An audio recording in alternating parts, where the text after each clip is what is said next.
Hello everyone, welcome to today's Sky Racing News, and we're counting down now to Saturday's San Domenico, the big feature race at Rose Hill, and the weather is going to be very crucial on whether we see a number of these three-year-olds resuming. At this stage, 15 mil of rain is forecast on Thursday, a further 6 on Friday, and again 6 mil on Saturday. There'll be many trainers keeping an eye on the weather. Obviously, they wouldn't want to have their three-year-olds having gutbuster runs first up, so a lot of interest in the weather over the next few days. Exceedance could be one of those, but at this stage, Tommy Berry can't wait to ride this horse again. Mentally, he's a bit more mature in his attitude.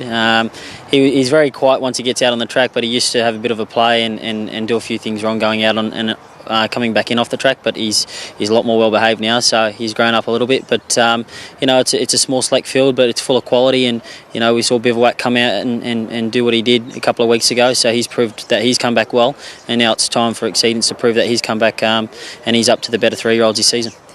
So at this stage, Bivouac is the clear favourite. Yes. Exceedance are the question marks if we got to a heavy track. Dubious is a dual acceptor in Melbourne, where it's drawn barrier 1 in the McNeil. It's more likely to run in Melbourne. The San Domenico, one of the feature races at Rose Hill on the weekend.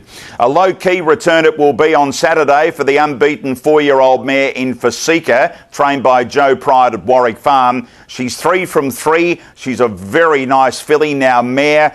She's had a couple of barrier trials, the last of those behind Parada. Here she is being very gutsy to win. She's really well, according to Joe Pride. And the one thing, if the rain does come, she can handle the rain-affected track. So looking forward to seeing her again on the weekend for Sika in a benchmark 88 race. Well, the Ming Dynasty is another of the highlight races on Saturday at Rose Hill, and Alligator Blood is coming down from the Sunshine Coast base of David Van Dyke. Now, this win was dominant at Doomben, really pinned the ears back, and it raced close and just ran away from its rivals. It worked on Tuesday morning at the Sunny Coast. It's drawn barrier 11 of 11. That's some question mark, I guess, but the horse was so good to win the other day. David Van Dyke can't wait to get the horse to Sydney. Academy's drawn the inside, and the Murray Baker Andrew Forsman pair, Quick Thinkers, drawn 9, and Rhaegar in barrier 5.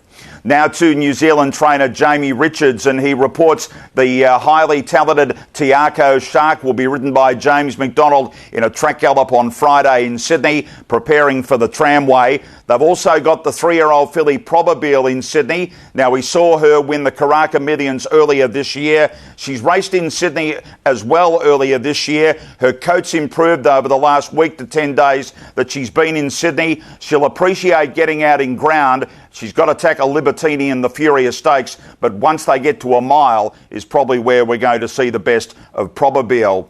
Well, one of the new races of the Sydney Spring and New South Wales Spring is the Hunter, the $1 million race to be run at Newcastle on November 16. Bonami is heading that way after a couple of really strong performances. It wins this race at Rose Hill a couple of starts ago. It then ran a closing third to Deprive and Trope on Saturday. Trainer Jason Deemer and the owners have decided to give Bonami a little ease up and then aim towards the $1 million Hunter, the inaugural running on the horse's home track at Newcastle on November 16. Lots of other news on our social media pages, and of course in Melbourne on the weekend, the Group 1 Memsie, Elise, a possible Everest runner, has drawn barrier 11.